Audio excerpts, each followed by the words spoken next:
be a woman that can stand before God with confidence and say, here I am, Lord. If I perish, I perish. And let me tell you, that's a radical thing to do. I'm not there yet. Right now, I'm like, well, okay, if it suits my schedule on a Saturday, all right, I can wake up at 9. I want to be a radical woman. It takes a radical woman to make a decision like that. It takes a radical woman to say, I will take a stand against the enemy of God's people, and I will stand up and I will fight for God's people, for God's message, for God's kingdom in this place. And if I perish, I perish. So what? My pastor, best pastor ever, got really, really, really sick. Death's door sick. Amazing that he survived sick. It was a tremendously traumatic, tragic time for everybody involved. And after all of these one after another illnesses, cancers, horrible blood, when the bacteria gets in your blood and you get so sick you almost die. What's that called? Okay.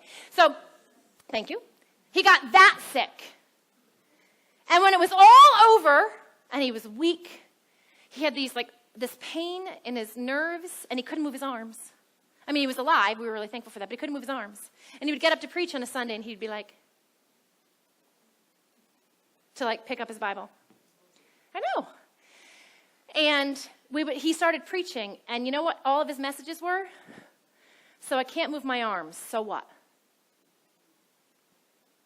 I'm sorry, yesterday you could, and today you can't. I can't move my arms, so what? God is still God.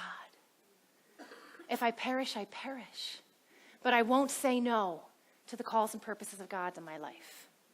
I want to be that kind of radical woman. It takes a radical woman to not just stand up against the lies of the enemy for the rest of the world, but to stand up against the lies of the enemy for yourself. To say, I will not be valued by what the world values. I will not judge myself by the world's standards. I will not look in the mirror and hate what I see. It takes a radical woman to do that. It takes a radical woman to say, I will have faith for my marriage even when it's falling apart. I will have faith for my children when I don't know what they're going through. I will have faith in God because if I perish, but I will not take a step without him. That's a radical woman.